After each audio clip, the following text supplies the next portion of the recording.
ನಮಸ್ಕಾರ ಸ್ನೇಹಿತರೆ, 24ಗೆ ಸ್ವಾಗತ. ನಿನ್ನೆ ಅವರಿಗೆ ರೈಟಿಂಗ್ನಲ್ಲಿ ಪತ್ರವ್ಯವಹಾರ ಮಾಡಲಾಗಿತ್ತು. ಈ ಅನುಮತಿ ನಿರಾಕರಿಸಲಾಗಿದೆ. ಆದರೆ ಕೂಡ ಇವರು ತಗೊಂಡಿದ್ದಾರೆ.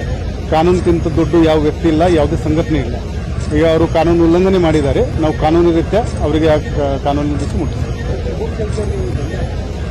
ಹೌದು, ಶುಭಂ ಶೆಳಕೆ ಅವ್ರದ್ದು ಯಾವುದೇ ಪ್ರಚೋದನಕಾರಿ ಸ್ಟೇಟ್ಮೆಂಟ್ ಕೊಡ್ತಾರೆ, ಅದಕ್ಕೋಸ್ಕರ ಅವ್ರದ್ದು ಆಲ್ರೆಡಿ ಬಾಂಡ್ ಅವರಿತ್ತು. ನಾವು ಇವರು ಪದೇ ಪದೇ ಮಾಡ್ತಾ ಹೋಗ್ತಾರೆ, ಅದಕ್ಕೋಸ್ಕರ 5 ಲಕ್ಷದ್ದು ಬಾಂಡ್ ಅಮೌಂಟ್ ಮಾಡಿಸಿದ್ದೀವಿ. ಈಗ ಅದು ನೋಟಿಸ್ ಜಾರಿ ಮಾಡಿದ್ದೀವಿ ಅವರಿಗೆ. ನಿಮ್ಮ ಬಿಹೇವಿಯರಿಂದ ನೀವು ನಿಮ್ಮ ಬಾಂಡ್ ಕಂಡೀಷನ್ ವೈಲೇಟ್ ಮಾಡಿದ್ರಿ ಅಂತ. ಸೊ ಅವರು ಸರ್ಕಾರಕ್ಕೆ 5 ಲಕ್ಷ ಜಮಾ ಮಾಡಬೇಕು. ಈಗ ಅವರು 5 ಲಕ್ಷ ಜಮಾ ಮಾಡಬೇಕು, ಇಲ್ಲಾಂದರೆ ಜೈಲಿಗೆ ಹೋಗಬೇಕು. ಅದು ಏನು ಬ್ಯಾಕ್ಗ್ರೌಂಡ್ ಇದೆ ಸ್ವಲ್ಪ ತಿಳ್ಕೋಬೇಕು. ನಾನು ಐ ಕ್ಯಾನಾಟ್ ರಿಯಾಕ್ಟ್ ಇಮಿಡಿಯೇಟ್ಲಿ. ಒಂದು ನ್ಯೂಸ್ ಐಟಮ್ ನೋಡಿಕೊಂಡು ಏನು ಕಾರಣ ಇತ್ತು, ಏನಿದು ಎಲ್ಲ ವಿಚಾರಣೆ ಡೀಟೇಲ್ ವಿಚಾರಣೆ ಮಾಡ್ತೀವಿ. ಅದರ ಮೇಲೆ ಮುಂದಿನ ಕ್ರಮ ತಗೋತೀವಿ.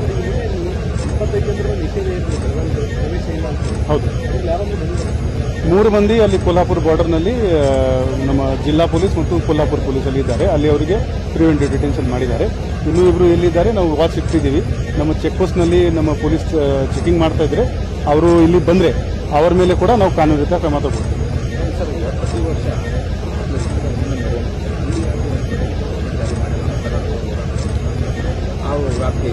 ಇದು 60 ವರ್ಷಕ್ಕಿಂತ ಮೇಲ್ಗಡೆದು ವಿಷಯ ಇದು. ಇದಕ್ಕೆ ಈ ಥರ ಒನ್ ಸ್ಟಾಪ್ ಸೊಲ್ಯೂಷನ್ ಇಲ್ಲ. ಇದಕ್ಕೆ ನಾವು ಪ್ರೊಲಾಂಗ್ ಸೊಲ್ಯೂಷನ್. ಇದರಲ್ಲಿ ಸರ್ಕಾರ ಇನ್ವಾಲ್ವ್ ಇದೆ, ಕೇಂದ್ರ ಸರ್ಕಾರ ಇನ್ವಾಲ್ವ್ ಇದೆ, ಮಾನ್ಯ ಹೈಕೋರ್ಟ್ನಲ್ಲಿ ಕೂಡ ಅದು ಪಿಟಿಷನ್ ಹೋಗಿದೆ. ಸಾಕಷ್ಟು ವಿಚಾರಗಳು ಇದೆ.